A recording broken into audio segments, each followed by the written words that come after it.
बिस्मिल्लाहिर्रहमानिर्रहीम। Hello everyone, virtual education institute के platform पर मैं आप सब स्टूडेंट्स को वेलकम करती हूँ। I will teach you I will teach you subject economics of O level 2 to 8 core. Before starting our lecture, don't forget to subscribe our YouTube channel and press the bell icon to get all notification of our videos.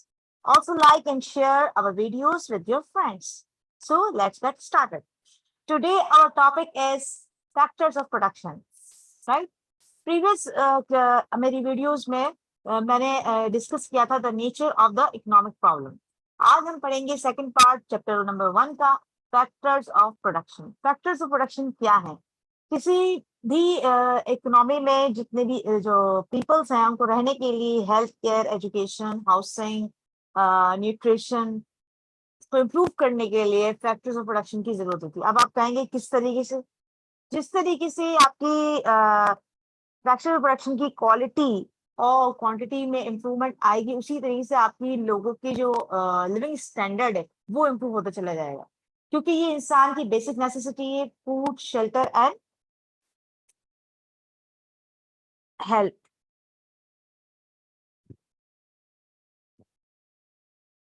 Production factors, वो कौन से factors हैं जो production के लिए use होते हैं? सबसे पहले प्रोडक्शन को समझ लें। The production of any goods and services required resources. Production एक ऐसे प्रोसेस को कहते हैं जिसमें वो तमाम इनपुट्स दिए जाएं और इनपुट्स को एक प्रोसेस से गुजारा जाए, देन आपके पास आउटपुट जनरेट हो, तो वो एक प्रोडक्शन का अमल है। अब उस प्रोडक्शन के अमल में वो कौन से ऐसे फैक्टर्स हैं, वो कौन सी ऐसी कैटेगरीज हैं जो कि प्रोडक्शन के लिए यूज होती हैं। और ये जो फैक्टर्स होते हैं, ये जो आज हम पढ़ेंगे फैक्टर्स, ये आपकी बिल्डिंग ब्लॉक्स कहलाते हैं इकोनॉमिक के। तो इसकी जो 4 कैटेगरीज है हमारे पास है: land, labour, capital and enterprise, right? तो first one is land. Land refers to the natural resources required in the production process, such as coal, oil, water, wood, metal ores, and so on. अच्छा, land के बारे में अगर हम discuss करते हैं कि it is not a piece of land, यानी लैंड का मतलब ये नहीं है कि ये एक जमीन का पीस है और उस पर आपने अपनी प्रोडक्शन स्टार्ट की है। जाहिर है हमारे माइंड में तो यही आता है, एक फर्म आपने एक फैक्ट्री लगाई, एक जमीन ली, उस पर आपने मशीनें लगाई, अपना कैपिटल लगाया, अपना लेबर लगाया, और फिर उसको उस पर कोई एक्टिविटी की और आपने उस पर गुड्स एंड सर्विसेज क्रिएट की। ये एक जनरल कॉन्सेप्ट है, ठीक है। अच्छा, जमीन हमने हमारे माइंड में ये भी आता है कि फार्मर्स वहां पे मेहनत करते हैं और फिर क्रॉप्स ग्रो होती हैं, फैक्ट्रीज बनाई जाती है, ऑफिस, ये एक जनरल कॉन्सेप्ट है। लेकिन इन द इकोनॉमिक टर्म्स में what is beneath the land, such as coal, rain forest, sea, ocean, rivers, यानी कि जमीन के अंदर जितने भी मिनरल्स हैं, गोल्ड है, आपका कोल है, सॉल्ट है, वो तमाम की तमाम लैंड में कंसीडर की जाएंगे। इसके अलावा आपके फॉरेस्ट है, वो आपकी लैंड में कंसीडर किए जाएंगे, ठीक है। उस सी के अंदर जितने भी आपकी फिशेस हैं वो भी आपकी क्या कहलाएंगी? सी आपका लैंड कहलाएगा, क्योंकि आप उस फिशेस को यूज कर रहे हैं, उसकी हंटिंग कर रहे हैं और इसको अपनी इकोनॉमिक टर्म में इसको यूज करते हुए आप उससे अपनी अर्निंग जनरेट करेंगे, ठीक है। अच्छा, अब हमारे पास आता है कि नेचुरल रिसोर्सेस क्या है। अब नेचुरल रिसोर्स की जब हम बात करते हैं तो ये 2 हिस्सों में डिवाइडेड है। There are 2 types of natural resources, renewable and non renewable. Renewable resources वो रिसोर्सेज होते हैं कि वो दोबारा से ग्रो हो जाते हैं। रिन्यूएबल, दिमाग में ये आता है, रिन्यूएबल यानी रीजनरेट हो जाते हैं। ट्रीज हैं, आपने कट किए, देन दोबारा आपने वहां पे काश्तकारी की और वहां पे दोबारा से ग्रो हुई, यानी फसलें जो हैं, क्रॉप्स हैं, वो ग्रो होती हैं। Renewable, right. इसी तरीके से नॉन रिन्यूएबल होती है जो आपकी जमीन के अंदर है, what is beneath the land.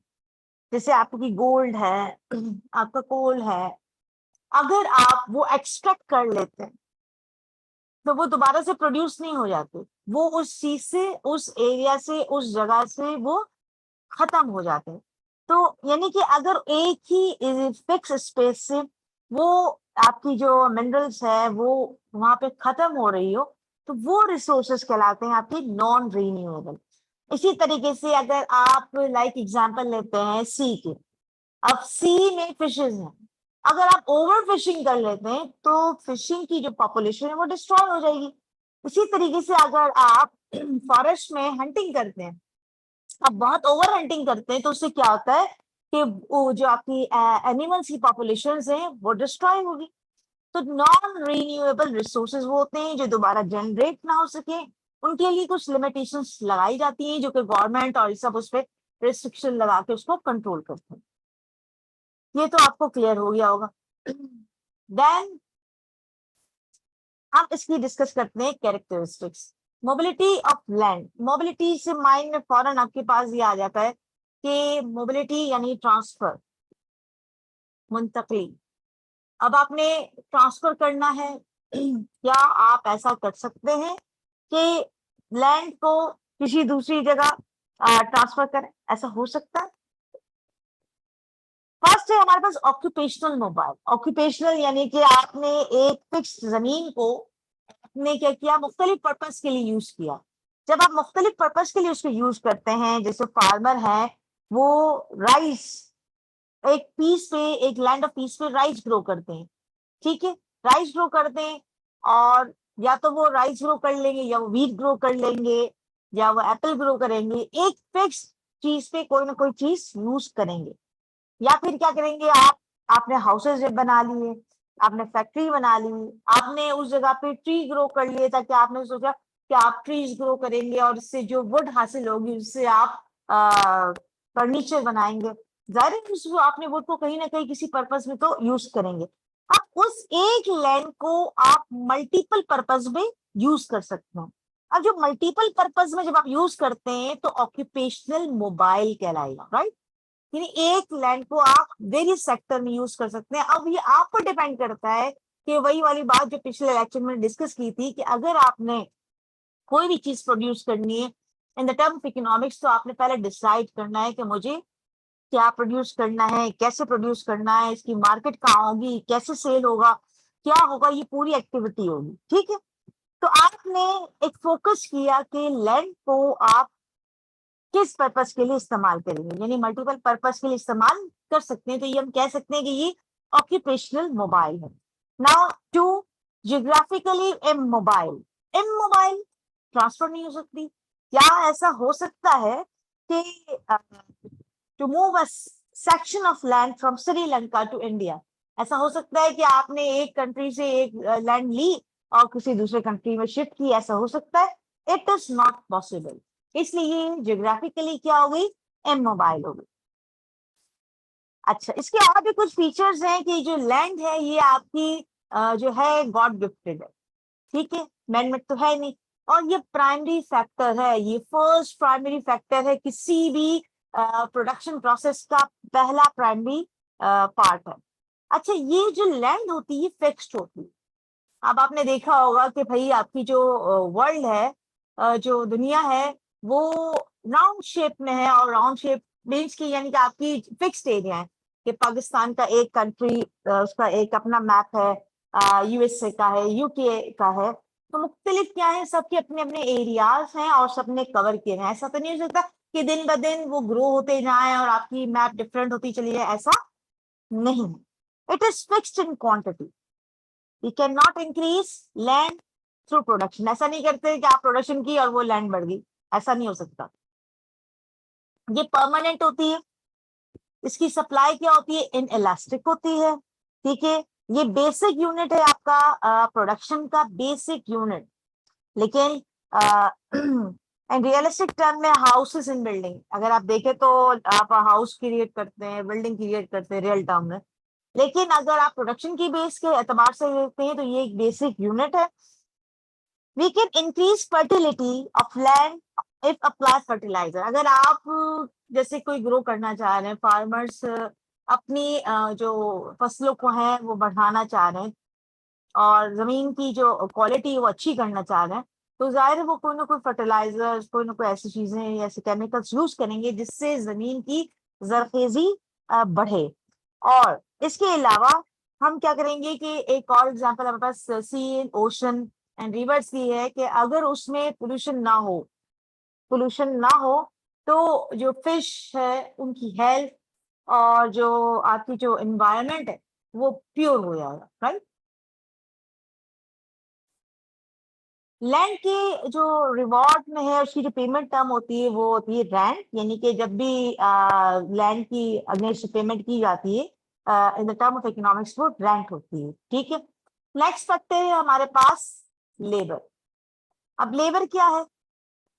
Labour refers to the human efforts required in the production process such as skilled and unskilled। अगर आप सिंपल जर्नल टर्म में देखें कि लेबर जो है आपका वो ऐसे ह्यूमन एफर्ट्स हैं जो फिजिकल और मेंटल एफर्ट दोनों शामिल होती हैं, ठीक है।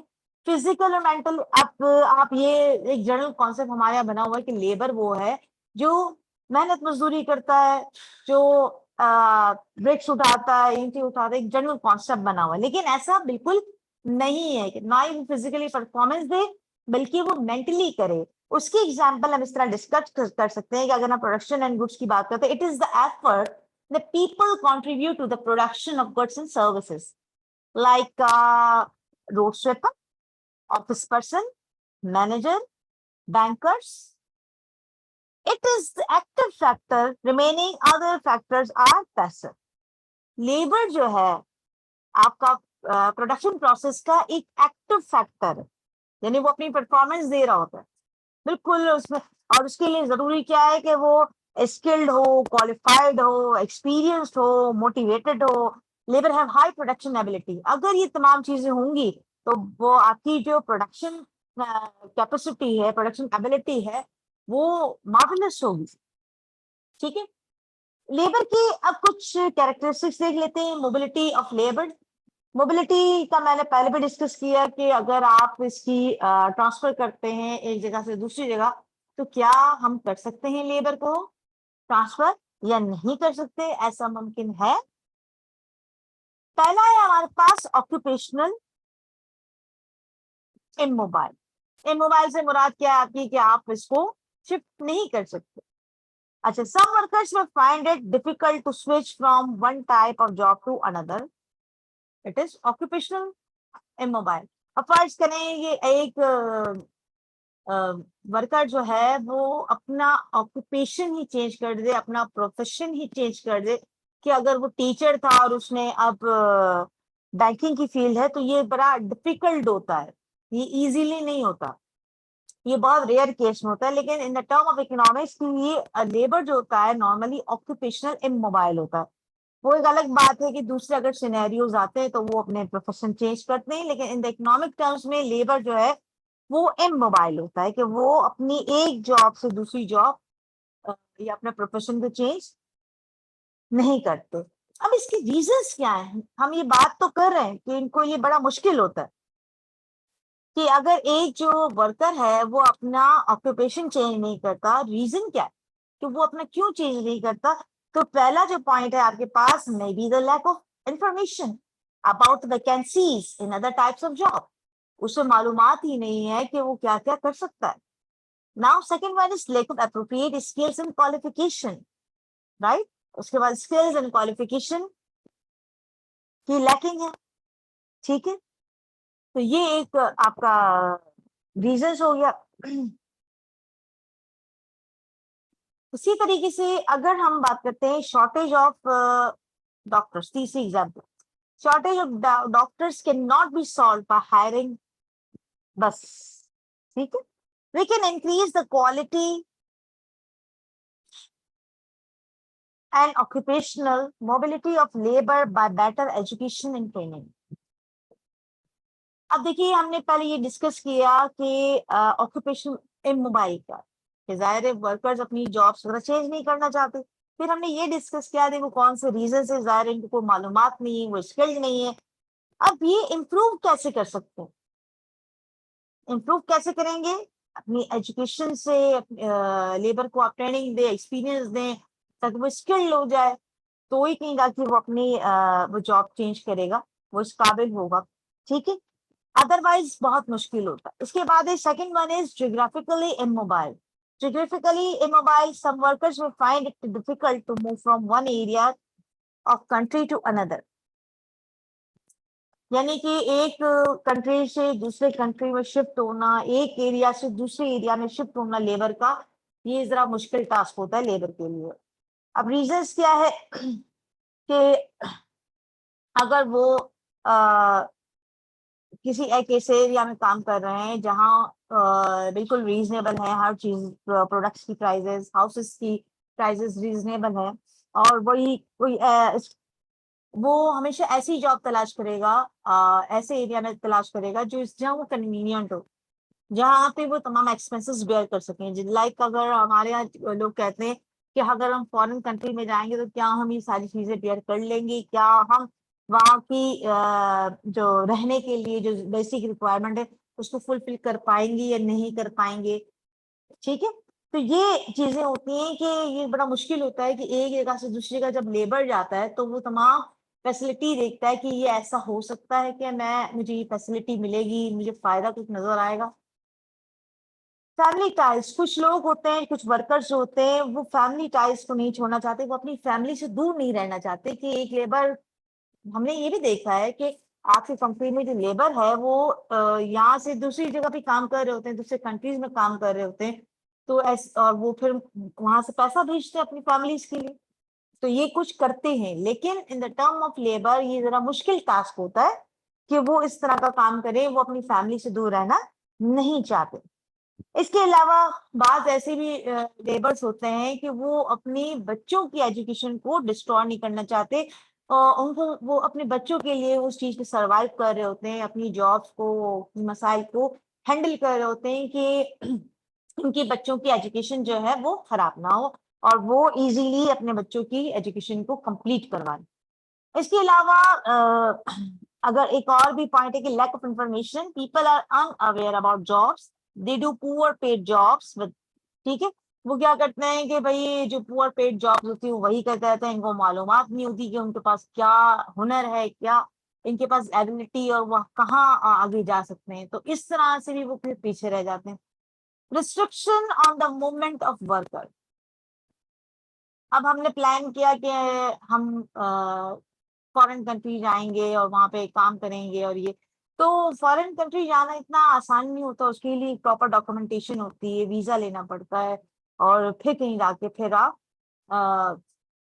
अप्लाई करते हैं, और ये वीजा हासिल करना भी एक बहुत मुश्किल टास्क होता है, because it can be limited supply. हर किसी को वीजा नहीं मिलता कि हर कोई जाके वीजा हासिल कर ले, ये बड़ा ही रिस्ट्रिक्ट होता है ये क्राइटेरिया।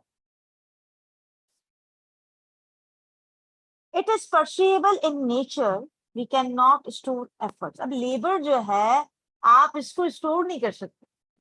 लेबर का मसला ये होता है कि आप इसको ये कह नहीं सकते कि आप हमारी फर्म में काम करें, यही फिक्स है, यही आप रहने करते, उसको अच्छी जॉब मिलेगी वो छोड़ के चला जाएगा, आप इसको स्टोर नहीं कर सकते, ठीक है। और ऐसा भी नहीं हो सकता कि labour is inseparable from labour, कि आप लेबर की जो क्वालिटी है उसको आप किसी दूसरे में, अब एक खास लेबर की खास क्वालिटी होती है तो वो आप मुश्किल होता है कि वो इतनी जल्दी क्रिएट हो, तो ये आपने इकोनॉमिक टर्म में ये कंसिडर करना है कि एक लेबर की अपनी एक यूनिकनेस होती है, एक अपनी एक स्पेशलिटी होती है, उसी तरीके से वो अपनी वर्किंग करता है।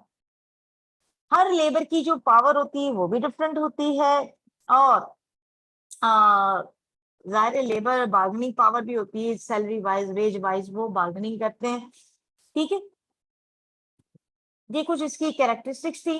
अब quality of labour, quality of labour की अगर हम बात करते हैं कि हम चाहते हैं कि भाई हमारा जो लेबर है वो बहुत एक्टिवली परफॉर्मेंस करे, लेबर फोर्स बहुत स्ट्रांग, ठीक है, और हम डिफरेंट से डिफरेंट टास्क उसको दें, और वो मोर कॉन्सेंट्रेटेड हो, मोर स्ट्रॉन्गर हो, तो कैसे आप लेबर की क्वालिटी इंक्रीज कर सकते हैं?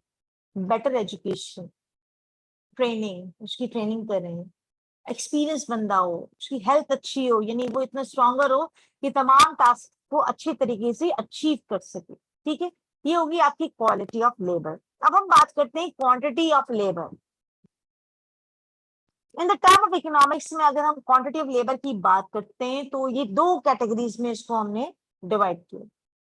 Number of workers available, number of hours for which they work, यानी कि क्वांटिटी ऑफ लेबर को हम ये देखते हैं कि इकोनॉमी में कितने नंबर्स ऑफ वर्कर्स अवेलेबल हैं।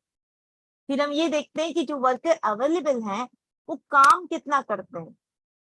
ठीक है ना। अब आपको आपने कितनी कितनी इन्होंने वर्किंग की है। तो पहला पॉइंट डिस्कस करते हैं, नंबर ऑफ वर्कर्स अवेलेबल। ये आपकी पॉपुलेशन की साइज पर डिपेंड करता है कि आपकी पॉपुलेशन लार्ज है, स्मॉल है। जितनी ज्यादा लार्ज होगी उतने ज्यादा वर्कर्स होंगे। अब इसमें भी रिस्ट्रिक्शंस हैं। एज स्ट्रक्चर पूरा आता है कि यंग पीपल कितने हैं, एल्डर कितने हैं, ओल्ड कितने हैं। फिर अगली स्टेज आती है आपके पास रिटायरमेंट एज। आपने ये भी अंदाजा लगाना है कि आपकी जो मुल्क में जो रिटायरमेंट एज के लोग कितने हैं, तब कहीं जाके आप अंदाजा लगा सकेंगे कि आपके मुल्क में लेबर की क्वांटिटी कितनी है, लेबर फोर्स कितनी मौजूद है। School leaving age, rising the school living age would reduce the number of workers। ठीक है, ये भी एक पॉइंट हो गया आपके पास। इसके अलावा जो है एटीट्यूड ऑफ वर्किंग वुमेन। देखिए बहुत सारी जगहों पे जो है औरतों को काम करने नहीं दिया जाता। बहुत सारी ऐसी कंट्रीज हैं जिसपे काम नहीं करने दिया जा सकता, सॉरी, वुमेन्स को काम नहीं करने दिया जाता। तो हम किसी भी इकोनॉमी का जो वर्कर्स की जो है फोर्स, उसको अगर हमें फाइंड आउट करने लेबर फोर्स को, तो हम इन तीन तमाम फैक्टर्स को मद्देनजर रखने कि पॉपुलेशन का साइज क्या है, एज स्ट्रक्चर क्या है, रिटायरमेंट एज कितनी है, स्कूल लिविंग एज कितनी है, क्या वहाँ की खवातीन काम करती हैं या उस एरिया में या काम नहीं करते। ठीक है। अच्छा, अब ये अगर हम देखते हैं इन तमाम पॉइंट्स को, तो आपके पास मैं एक एग्जांपल शेयर करूं कि आपके पास यूके में आप देख लें, आपके पास जो एज आ रही है वो एवरेज एज आ रही है 16 to 66 आ रही है। मिनिमम जो आ रही है 16 and maximum minimum, sorry, labour की जो एज आ रही है वो 16 एंड जो आपकी रिटायरमेंट एज है वो 66 आ रही है। इसी तरह सिंगापुर में अगर हम देखें एग्जांपल लेते हैं तो 16 to 62, तो एक एवरेज एज चल रही है। Not all of these are labor force. Some may be in full-time education, some have retired, some have sick, disabled, special person, and so on. ठीक है, तो आई थिंक ये क्लियर हुआ होगा नंबर्स ऑफ वर्कर्स को आप कैसे identify कर सकते हैं अपनी इकोनॉमी में। Now the second one is number of hours for which they work. अब देखिए किस तरीके से नंबर ऑफ लेबर फोर्स आपने पहले फाइंड आउट की, लेबर फोर्स के बाद आपने ये देखा कि वो लेबर्स कितना काम करते हैं, length of average working day. अब देखिए आपने पास नॉर्मली 8 to 9 आवर्स चल रहे होते हैं, एक मैक्सिमम मैक्सिमम जो आवर्स हैं जो जनरली स्टैंडर्ड बनाया हुआ है। तो ये आपकी कंपनी, आपकी फर्म, आपकी किस तरह की फर्म है उस पर डिपेंड करता है कि आपकी लेबर का जो वर्किंग आवर्स है वो क्या होगा, फुल डे में कितना होगा, पार्ट टाइम में कितने आवर्स होंगे, ओवर टाइम कब से स्टार्ट होगा। जैसे अगर आपने 9 to 5 की जॉब कर रहे हैं तो 5 के बाद आपको ओवर टाइम लगेगा। हॉलीडेज आप कितने दे रहे हैं, सैटरडे ऑफ दे रहे हैं, संडे ऑफ दे रहे हैं, फ्राइडे ऑफ दे रहे हैं, या पब्लिक हॉलीडेज का क्या है। तो वो सारा सिनेरियो इसमें आ गया। ठीक है, तो ये सारी चीजें इसमें इंक्लूड होती है और फिर आप इससे आइडेंटिफाई करते हैं कि आपने इकोनॉमी में जितने लेबर फोर्स है वो कितने घंटे काम करती है, और जब इतने घंटे काम करेगी देन वो आपकी प्रोडक्शन में क्या सर्विसेज देगी और आपकी प्रोडक्शन कैसे बढ़ेगी और आपकी मुल्क की इकोनॉमी कहाँ जाएगी। ये बेसिक है जिससे आपने कैलकुलेशन करनी है कि आपके लेबर की क्या क्या चीजें हैं। अब last one, amount of time loss. अब जैसे कुछ लोग जो है बीमार भी होते हैं, जाहिर है आपकी लेबर फोर्स आपने हायर किया हुआ है और वो बीमार भी हो सकते हैं, सिकनेस भी हो सकती है, इलनेस हो सकती है, जिसकी वजह से वो काम पर नहीं आते, तो वो उस टाइम में भी आपका टाइम लॉस होता है, आपकी प्रोडक्शन पर इम्पैक्ट आता है। ठीक है, इसके जो है देखिए एक लेबर को जो रिवॉर्ड होता है उसका वेज होता है। अब आप कहेंगे कि वेज जो है एकदम सिंपल दिहाड़ी के लिए यूज होता है, एक जो फिजिकल लेबर है, जो काम करता है, मेहनत मजदूरी करता है, उसको ही हम वेज देते हैं। नहीं, इकोनॉमिक टर्म में बैंकर को वेज जो दी जाती है, सैलरी जो दी जाती है, वो वेज होती है उसकी। ठीक है, ऑफिस में जितने भी काम करते हैं उनको जो सैलरीज दी जा रही हैं, टीचर्स जो हैं वो अपनी सर्विसेज दे रहे हैं, उनको सैलरीज दी जा रही है, तो इन द इकोनॉमिक टर्म में हम उसको वेज कहते हैं। ठीक है, ये लेबर की पेमेंट होगी। Third one is capital. Capital क्या है?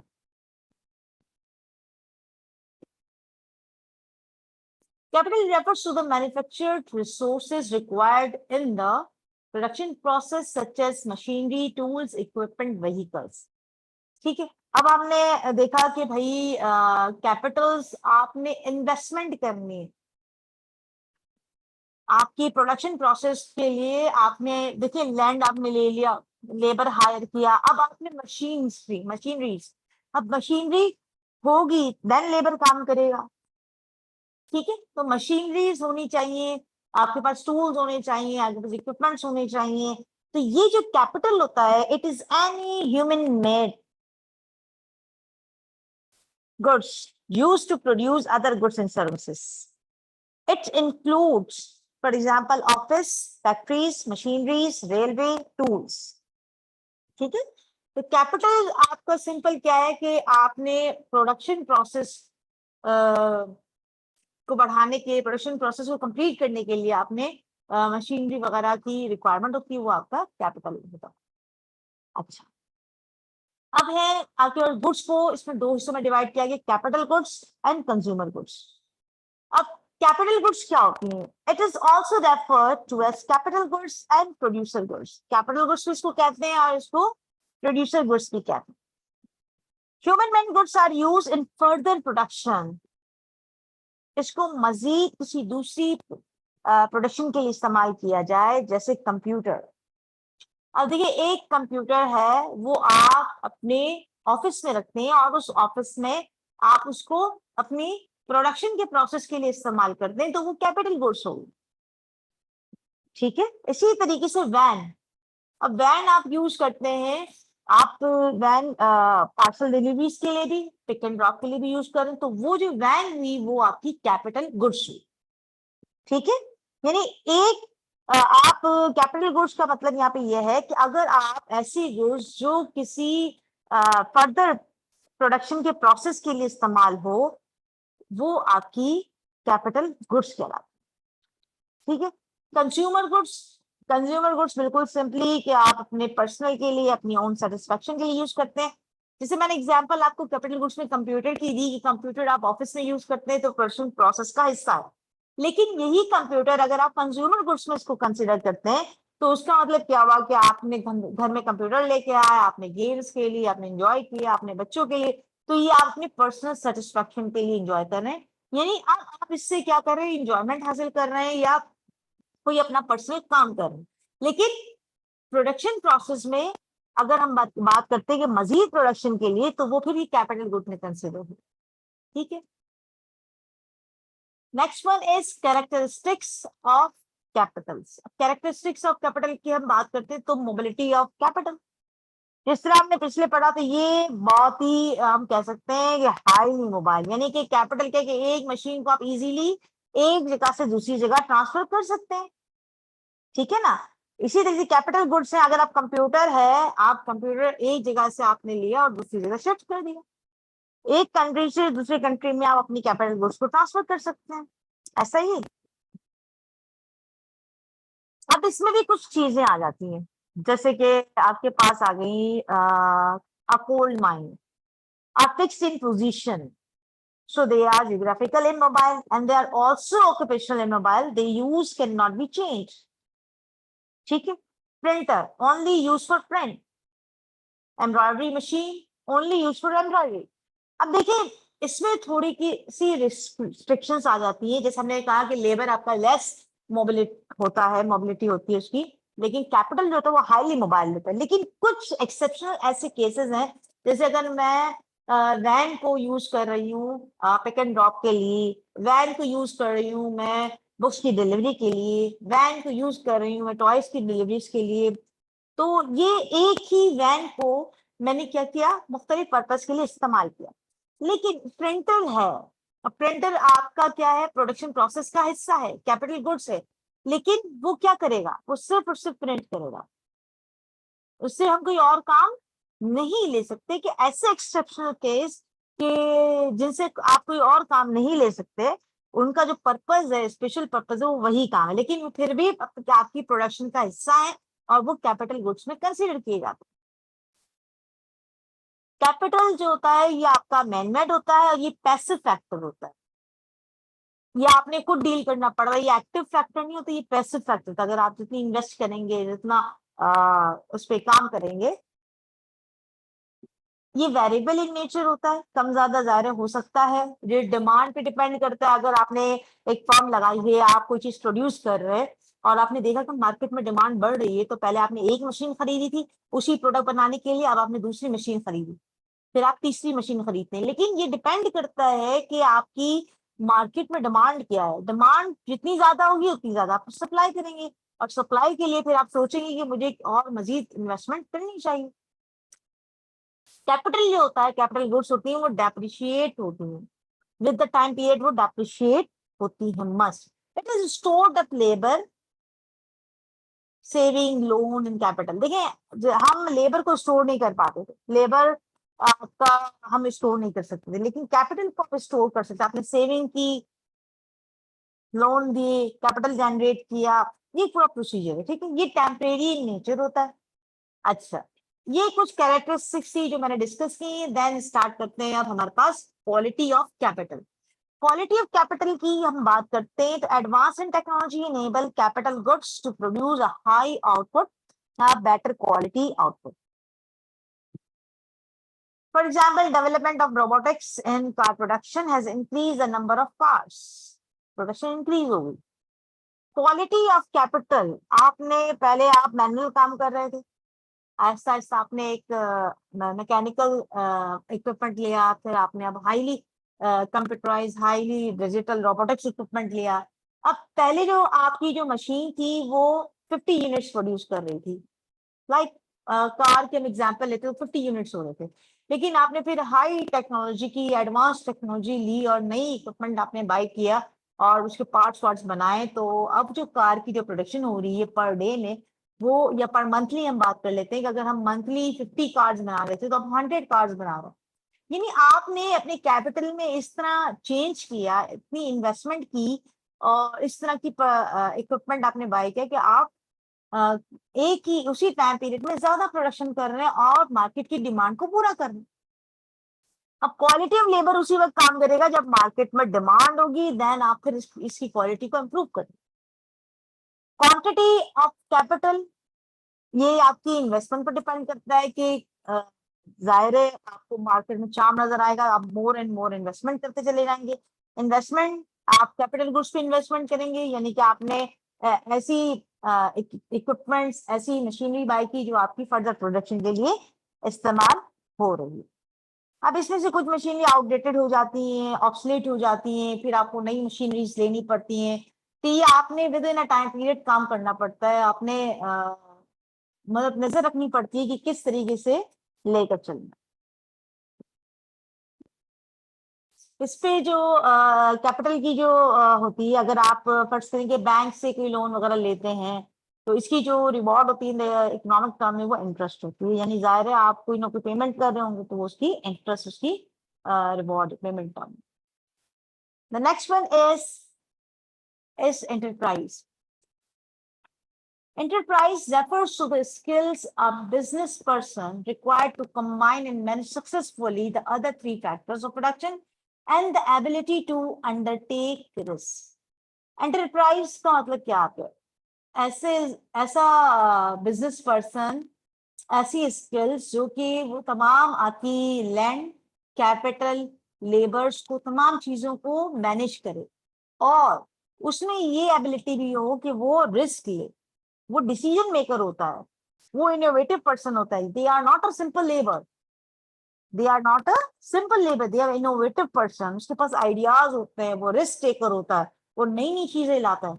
It control the policy of firm, firm के पॉलिसी को कंट्रोल करता है, अपनी बिजनेस एक्टिविटी के साथ बड़ा इनिशिएटिव होता है, इसकी जो नेटवर्क एबिलिटीज होती हैं वो बहुत स्ट्रांग होती है, उसके रिसोर्सेज बहुत होते हैं, और इसकी जो drive rewards in the form of money, fame, reputation, self motivated होता है। दे मोबिलाइज द रिसोर्सेज, ठीक है, they are risk bearings, what to produce, how to produce, market study करता है और फिर उसमें जजमेंट करता है कि अब ये काम होने वाला है, प्राइसेस यहाँ जाएंगी, लोगों की डिमांड्स ये होंगी, मुझे इस तरह काम करना है। वो बहुत ही आगे से सोच रहा होता है, ये एक सिंपल लेबर की तरह नहीं सोचता, ठीक है।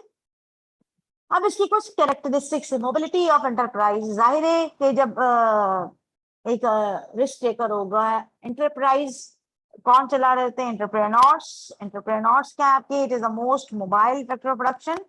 दे आर ऑक्यूपेशनली क्या है आपके? मोबाइल भी है, जियोग्राफिकल इमोबाइल भी है, बिकॉज ऑफ एबिलिटी।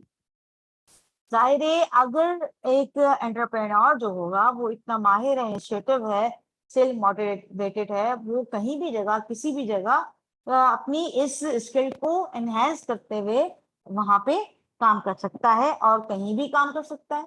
ये बिल्कुल इजीली मोबाइल है, ठीक है। क्वालिटी, क्वालिटी ऑफ एंटरप्रेन्योर, अब देखिए एंटरप्रेन्योर या की अगर हम बात करते हैं तो उसके पास एक अच्छा एंटरप्रेन्योर प्राइस की क्या क्वालिटी होती है? यानी कि आपके पास एक अच्छा एजुकेशन, उसके पास सिस्टम हो, आ, इस तरह बहुत अच्छी ट्रेनिंग हो उसकी, आपके जो कंट्री में जितनी एजुकेशन का निज़ाम है वो बहुत अच्छा हो, और टैक्सेस आपकी जो गवर्नमेंट अप्लाई कर रहे लोअर हो। तो ऐसा होता है कि फिर ऐसे लोग जनरेट करते हैं कि वो खुद से काम करने की एबिलिटी नहीं होती है, और फिर वो बिजनेस का स्टार्ट करते हैं। ज़ाहिर है बिजनेस रन करना आसान नहीं होता, वो रिस्क टेकिंग होता है। तो क्वालिटी ऑफ एंटरप्राइज क्या होती है? Quality of enterprise, good education, health care, experience हो, और जाहिर है एंटरप्राइज का जो रिवॉर्ड होता है in the term of economics वो आपका प्रॉफिट। तो ये थे हमारे फैक्टर्स ऑफ प्रोडक्शन जो कि 4 हमने डिस्कस किए। अब हम अगला टॉपिक हमारा डिस्कस करते हैं, अपॉर्चुनिटी कॉस्ट। अपॉर्चुनिटी कॉस्ट क्या है? हमने ये तो देखा कि भाई प्रोडक्शन हुई, के 4 फैक्टर्स इस्तेमाल हुए, और अब हम अपॉर्चुनिटी कॉस्ट की बात करते हैं। Opportunity cost of a choice is the value of the best alternative foregone. It is the cost expressed in terms of the next best alternative sacrificed. किसी एक ऑप्शन के लिए आपने दूसरे ऑप्शन को सेक्रीफाइस किया। फॉर एग्जाम्पल अगर हम बात करते हैं सैलरी, एक बंदा है उसके घर के करीब जॉब कर रहा है और उसे जो सैलरी मिलती है वो 30,000, ठीक है, लेकिन इसके घर से दूर, फार फ्रॉम होम, उसको मिलती है 40,000। वो कंपेयर करता है कि काम सेम है, वर्किंग आवर्स क्या है, सैलरीज क्या है, रास्ता कितना है। जाहिर है आप जब जॉब करते हैं तो आप सारी चीजों को मद्देनजर रखते हैं कि कहाँ कहाँ उसकी क्वालिटीज हैं, फिर कहीं जाके आप उस जॉब को अवेल करते हैं और उस ऑर्गेनाइजेशन के साथ काम कर रहे हैं। अब अगर आपने घर के करीब जॉब करना तरजीह दी, यानी आपने 30,000 वाली सैलरी ली, अब 40,000 वाले में आप काम कर रहे हैं, तो जाहिर है आपका 10,000, आपका टाइम भी जाया हुआ, आपका पेट्रोल भी लगा। तो ये सारी चीजें होती है जो आप जज करते हैं। तो अपॉर्चुनिटी कॉस्ट क्या होती है? Efficient allocation of resource. आपने ये जज करना है कि मुझे ये ऑप्शन अवेल करना है, इससे मैं ज्यादा सेटिस्फेक्शन हासिल कर सकता हूँ इस ऑप्शन को छोड़ के। तो आपकी जो अपॉर्चुनिटी कॉस्ट क्या हुई इसमें? 30,000 और 40,000 में 10,000 आपकी अपॉर्चुनिटी कॉस्ट हुई, ठीक है।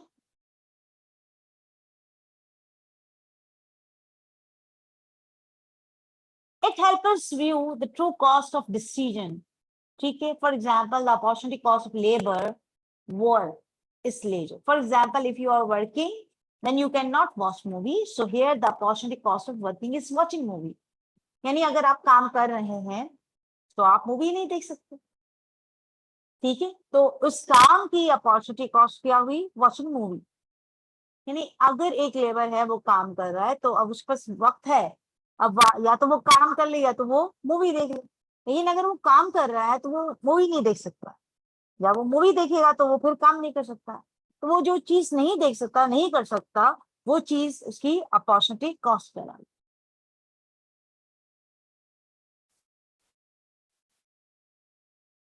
Influence of opportunity cost on decision making. अब हम कुछ छोटी छोटी एग्जांपल देख लेते हैं कि अपॉर्चुनिटी कॉस्ट डिसीजन मेकिंग में कौन कौन सा सेक्टर किस किस तरह से कर रहे हो। अब opportunity cost and consumer, consumer क्या करेगा?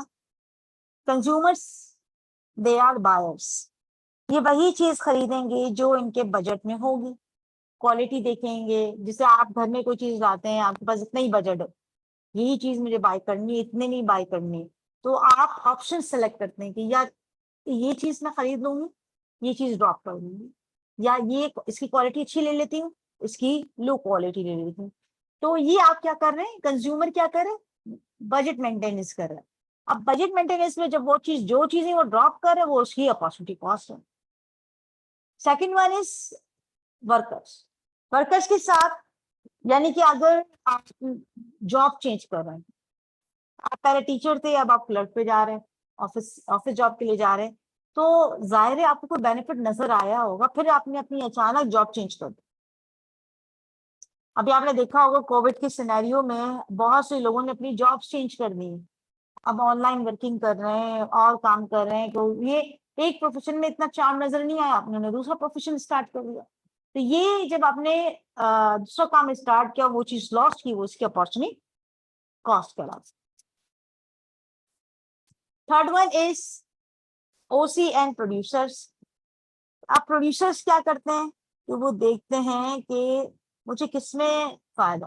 प्रोड्यूसर्स की अगर हम बात करते हैं, लाइक फार्मर, फार्मर क्या करते हैं कि वो देखते हैं कि मुझे इस क्रॉप को ग्रो करने में फायदा है या कोई दूसरी क्रॉप को ग्रो करने में। अगर वो शुगर बीट ग्रो करते हैं, तो अगर वो he can not keep cattle on that field, right, तो वो दूसरी चीज नहीं शुरू कर सकते अगर उनको ये लगता है कि इसको शुगर बीट ग्रो करने में ज्यादा प्रॉफिट नजर आता है। फोर्थ वन इज गवर्नमेंट के साथ, government depends on the tax revenues. Government किस पर डिपेंड करती है, टैक्स रेवेन्यूज पर, और टैक्स रेवेन्यूज को देखते वो if they spend on education sector, तो फिर उन्हें क्या करना पड़ेगा भाई, गवर्नमेंट के पास एक फिक्स रेवेन्यू आ रहा होता है टैक्स का। अब वो ये डिसाइड करती है, बजट मेंटेन करती है कि इस सेक्टर पे, हेल्थ पे इतना लगाना है, एजुकेशन पे इतना लगाना है, डिफेंस पे इतना लगाना है, तो वो सब चीजों को मैनेज कर रही होती, ठीक है। अगर वो एक चीज को इंक्रीज करेगी तो दूसरी चीज को डिक्रीज करेगी। जाहिर है बजट तो इन्होंने एक कितना ही बनाया हुआ होता है, और उसी बजट को मेंटेन करते हुए वो एक चीज पे इंक्रीज करते हैं, दूसरे पे डिक्रीज करते हैं। तो वो जो डिक्रीज करते हैं, तो वो आपकी क्या कहलाती है, आपकी जो जिस चीज के लिए सेक्रीफाइस कर रहे होते, वो उसकी अपॉर्चुनिटी कॉस्ट कहलाती है। इसी तरीके से स्टूडेंट्स के लिए, स्टूडेंट्स अगर इकोनॉमिक्स पढ़ रहे हैं, साइंस के सब्जेक्ट्स नहीं पढ़ रहे, इसी तरीके से वो उसकी अपॉर्चुनिटी कॉस्ट हुई। अब हम देखते हैं fourth one topic is opportunity cost को कैसे रिप्रेजेंट करते हैं in the term of economics में। जब हम प्रोडक्शन पॉसिबिलिटी कर्व देखते हैं, आप प्रोडक्शन पॉसिबिलिटी कर्व क्या होता है, प्रोडक्शन पॉसिबिलिटी कर्व जो होता है आपका पीपीसी कर्व और PPF curve, production possibility frontier भी कहलाता है। पेपर में सवाल आता है कि what is production possibility frontier, बच्चे कंफ्यूज हो जाते हैं। तो इसका ये दूसरा नेम जो है, प्रोडक्शन पॉसिबिलिटी कर्व और production possibility frontier, both are same. Opportunity cost को रिप्रेजेंट करने के लिए जो इकोनॉमिक्स में डायग्राम यूज होती है, वो पीपीसी कर्व कहलाते हैं। पीपीसी कर्व जो होते हैं represent the maximum amount of goods and services which can be produced in an economy if all resources are used efficiently। जितने भी resources हैं वो क्या हो रहे हैं, efficient use हो रहे हैं। it represent the productive capacity, it represent the productive capacity maximum output of an economy। अब आप ये देखते हैं कि अपॉर्चुनिटी कॉस्ट में, जैसे हमने अभी डिस्कस किया कि अपॉर्चुनिटी कॉस्ट में एक बंदा अपनी जॉब क्यों चेंज कर रहा है, ज़ाहिर उसको कोई बेनिफिट नजर आ रहा है। गवर्नमेंट अगर अपनी जो अखराजात है, एक्सपेंसेस है, उसको चेंज कर रहे हैं, तो जाहिर है उसको कोई ना कोई ऐसा टास्क अवेल करना होगा, तभी वो अपने बजट को अप एंड डाउन करती है, ठीक है। तो अपॉर्चुनिटी कॉस्ट आपका जो पीपी सर्व में जो शो करेगा जिनके मैक्सिमम आउटपुट, आप ये देखेंगे कि आपकी रिसोर्सेज जो हैं वो एफिशिएंटली हैं, आपकी टेक्नोलॉजी फिक्स्ड है, आपकी जो क्राइटेरिया, इन्वेस्टमेंट क्राइटेरिया, सब चीज फिक्स्ड है। फिक्स करते हुए आप ये डिसाइड करते हैं कि मुझे ऐसे कौन से ऑप्शंस पे काम करना चाहिए जिससे मैं ज्यादा से ज्यादा गुड्स एंड सर्विसेज प्रोड्यूस करूं। जब हम ज्यादा से ज्यादा गुड्स एंड सर्विसेज की प्रोडक्शन की बात करते हैं तो हम पीपीसी कर्व से इसको अंडरस्टैंड करते हैं। पीपीसी कर्व से कैसे अज्यूम अ कंट्री, अगर एक कंट्री की बात करते, एग्जांपल मैंने लिए, एक कोई भी एक कंट्री ले लें, वो दो तरह की प्रोडक्ट बनाती है, एक वुडन फर्नीचर, एक of olive oil. Country has limited amount of land, labour and capital. ये चीज तो आपको क्लियर हो गई होगी कि लैंड भी आपके पास फिक्स्ड है, लेबर भी आपके पास फिक्स्ड है और कैपिटल भी आपके पास फिक्स्ड है। ठीक है, ये कंडीशन है। पीपीसी कर्व को हम देखते हैं कि किस तरह का है। आपके पास देखिए एक डायग्राम आ रही है। In figure, if producers wish to increase production of olive oil from O1 to O2, then the amount of wooden furniture manufactured will have to decrease W1 to W2. देखिए प्रोडक्शन पॉसिबिलिटी कर्व में हमने दो product को compare किया। एक हमने लिया कि वुडन फर्नीचर और एक्स एक्सिस पे आपने ले लिया ऑलिव ऑयल। ये आप चेंज कर सकते हैं, आप पर डिपेंड करते हैं एक्सिस पे क्या लें, वाई एक्सिस पे क्या लें। लेकिन हमें जो पीपीसी कर्व से जो चीज अंडरस्टैंड करनी है वो चीज क्या है कि फर्स्ट करें कि पहले हम O1 को डिस्कस करते हैं। हमने W1 OW1 पे आपका जो कंट्री ए है वो क्या कर रहा है, प्रोडक्शन कर रहा है। ठीक है, प्रोडक्शन कर रहा है और आपकी जो O से O1 पे आपकी क्या है, O से O1 पे आपकी ऑलिव ऑयल की प्रोडक्शन हो रही है लीटर्स में। ठीक है, ये टर्म्स में हो रही है, लीटर्स में हो रही है। और ये आपका जो पॉइंट है जो पीपीसी कर्व पे आ रहा है, पीपीसी कर्व आपका कॉन्केव होता है ओरिजिन से, और ये जो पॉइंट आ रहा है सी, ये शो कर रहा है सी पॉइंट कि आपकी जो W1 tons of wooden furniture are produced alongside O1 litres of olive oil. ये जो आपका है कि यहाँ पे आपकी जो रिसोर्सेज है वो फुली एम्प्लॉयड है, तमाम रिसोर्सेज यूज हो रही हैं, और आपकी जो प्रोडक्शन है वो W1 आपकी O टू W1 आपकी फर्नीचर की प्रोडक्शन है और O से O1 आपकी ऑलिव ऑयल की प्रोडक्शन है। लेकिन अब हम इसको देखते हैं यहाँ से ए से, इसको थोड़ा समझिए। O से ए पर हम देखते हैं, ये वो पॉइंट है, ये वो पॉइंट है जिससे आप ये अंडरस्टैंड कर सकते हैं कि कंट्री ए ने अपनी तमाम रिसोर्सेज किस में लगाई हैं, all resources dedicated to the production of wooden furniture. ये वो पॉइंट है जहां पे ऑलिव ऑयल की प्रोडक्शन नहीं कर रहा कंट्री ए। ठीक है, वो तमाम की तमाम प्रोडक्शन क्या कर रहा है, सिर्फ फर्नीचर की कर रहा है। अगर आपकी इकोनॉमी एक इस तरह के पॉइंट पे आ जाए ओरिजिन से इस तरह के, तो इट मींस कि वो अपनी एक प्रोडक्ट को बनाने में अपनी पूरी एफर्ट लगा रहा है। इसी तरह आप यहाँ देखिए, अगर हम बात करते हैं पॉइंट बी की, तो ओ से लेकर पॉइंट बी का मतलब ये है कि वो फर्नीचर प्रोड्यूस नहीं कर रहा और अपनी तमाम की तमाम प्रोडक्शंस किस पे लगा रहे, ऑलिव ऑयल पे लगा रहे। अब ये उसको, वो आपकी जो कंट्री है वो देखेगी कि उसको किस में प्रॉफिटेबल है, क्या करना चाहिए, क्या ड्रॉप करना चाहिए, कौन सी प्रोडक्ट मार्केट में लेके आनी चाहिए, तो उसे ज्यादा से ज्यादा मैक्सिमम आउटपुट मिले और उसकी इनकम ज्यादा से ज्यादा जनरेट हो। ठीक है, तो ये आपका हो गया ऑप्शन बी। देन सी मैंने अभी डिस्कस किया कि आपने क्या किया कि आपने पहले तो ए पे ये किया कि सारी फर्नीचर की प्रोडक्शन की, बी पे आपने सारी ऑलिव ऑयल की। अब आपने क्या किया, सी पे आ गए। अब सी एक ऐसा पॉइंट है कि आपने क्या किया कि आपने ऑलिव ऑयल की कुछ प्रोडक्शन की और कुछ फर्नीचर की। तो इससे आप क्या है, आपकी जो पीपीसी कर्व पे आप मौजूद हैं, और ये आपकी क्या है, the increased amount of olive oil is produced at the expense of opportunity cost of wooden furniture। आपने क्या किया, आपने कुछ पॉइंट सेक्रीफाइस यहाँ की। ठीक है, अब इसको सेक्रिफिकेशन को हम इस तरीके से देखेंगे, W1 से W2 में जाएं। देखें, अगर हम कब बात करते हैं कि W1 से W2 पे शिफ्ट होता है, इकोनॉमी को लग रहा है कि उसे ऑलिव ऑयल में ज्यादा काम करना चाहिए, तो वो अपनी जो प्रोडक्शन जो है वो इस तरह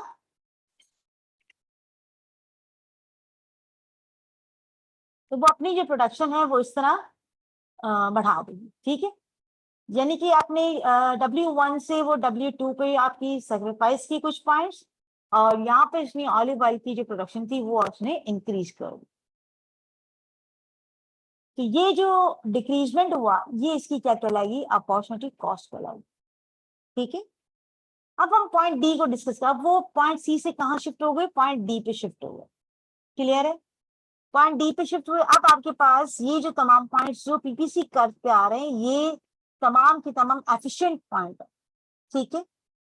अब आप ये देखिए कि ये जो पॉइंट है आपकी इस पीपीसी कर्व से बाहर जो पॉइंट आ रहा है point E, the point is beyond the PPC curve, lies outside the production capacity of the economy, so it is unattainable. यानी ये वो पॉइंट है कि इतने हमारे पास रिसोर्सेज ही नहीं इकोनॉमी के पास कि वो इस तरीके से उस पॉइंट को गेन कर सके, राइट। अच्छा, अगर वो पीपीसी कर्व के अंदर है F, this point is within the production capacity of the economy, and production of both olive oil, wooden furniture can increase without any opportunity cost as some factor of production are not being used. यानी F point वो है, it means कि आपके पास resources तो बहुत है economy में, लेकिन आपने अपनी रिसोर्सेज को यूज नहीं किया है, प्रॉपर यूज नहीं किया, कहीं ना कहीं आपकी आपके रिसोर्सेज को स्किप कर रहे हैं, आप यूज नहीं कर रहे। अगर आप उन रिसोर्सेज को उन तमाम चीजों को यूज करें ताकि आप ज्यादा से ज्यादा मैक्सिमम आउटपुट जनरेट कर सकें। ये आपका पीपीसी कर्व का ग्राफ है, ये आपका बियॉन्ड भी पॉइंट हो सकते हैं और आपके ग्राफ के अंदर भी हो सकते हैं, ओरिजिन के ऊपर भी आ सकते हैं, ए एंड बी के पॉइंट भी और सी एंड डी, ठीक है।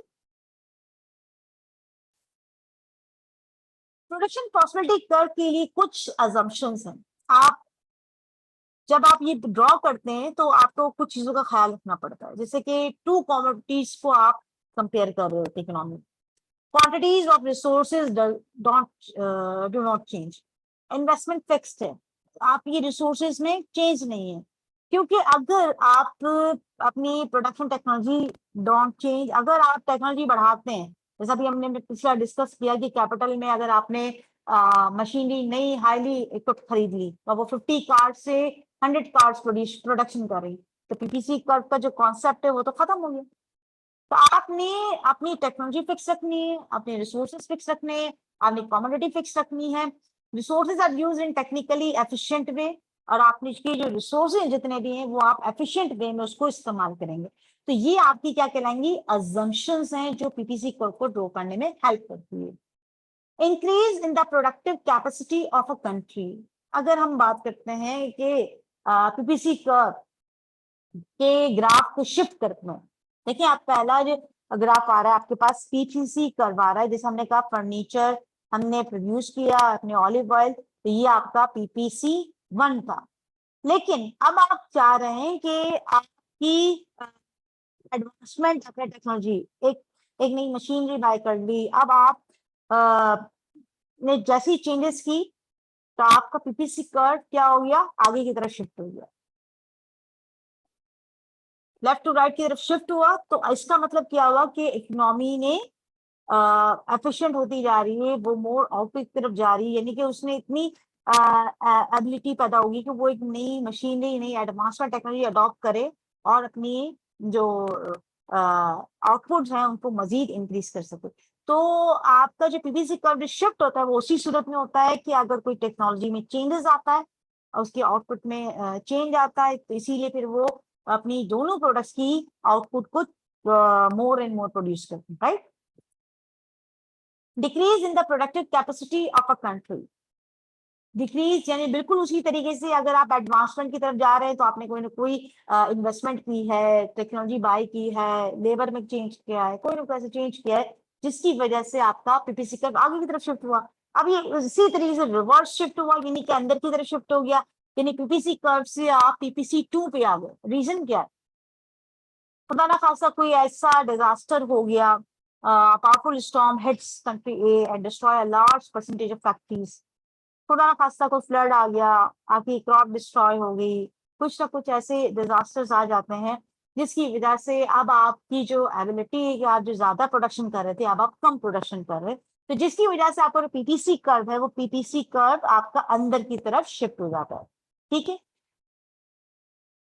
समरी, चैप्टर 1 की समरी अगर आपने मेरा पिछला लेक्चर लिया है और आज मैंने एक बहुत वो तीनों टॉपिक इसके साथ कवर किए हैं, एक समरी क्रिएट करते हैं। आपके पास 4 फैक्टर्स ऑफ प्रोडक्शन है, क्या है, land, labour, capital and enterprise, और आपके पास रिसोर्सेस क्या है, लिमिटेड। और आपने क्या करनी है, आपका बेसिक प्रॉब्लम ये है कि आपके पास ये यही फैक्टर ऑफ प्रोडक्शन है, रिसोर्सेज आपके लिमिटेड हैं, और आपका बेसिक इकोनॉमिक प्रॉब्लम क्या है कि कंज्यूमर की जो वांट्स है हाइशा वो अनलिमिटेड वांट्स है, अनलिमिटेड वांट्स हैं और उसको अपनी अनलिमिटेड वांट्स को पूरा करना है। और वो कैसे पूरा करेगा, ये स्कार्सिटी क्रिएट होती है। अब स्कार्सिटी जब क्रिएट होती है आपकी, तो चॉइस इज नेसेसरी, या फिर आप एक बहुत अच्छी चीज खरीद लें, या फिर आप बहुत लो चीज खरीद लें, या फिर आप अपने बजट को इस तरह मेंटेन करें कि मुझे इतनी ही चीजों में सबको मैनेज करना। तो वहां फिर आपकी आ जाती है अपॉर्चुनिटी कॉस्ट, यानी एक चीज के लिए आपने दूसरी चीज सेक्रीफाइस की, फिर अपॉर्चुनिटी कॉस्ट का कॉन्सेप्ट आता है, और फिर आगे जाके पीपीसी का। तो ये आज का हमारा जो लेक्चर था, होपफुली आपको पसंद आया होगा। अगर कोई सवाल हो, कोई कंफ्यूजन हो तो कमेंट बॉक्स में जरूर दीजिएगा। Okay, Allah Hafiz, thank you.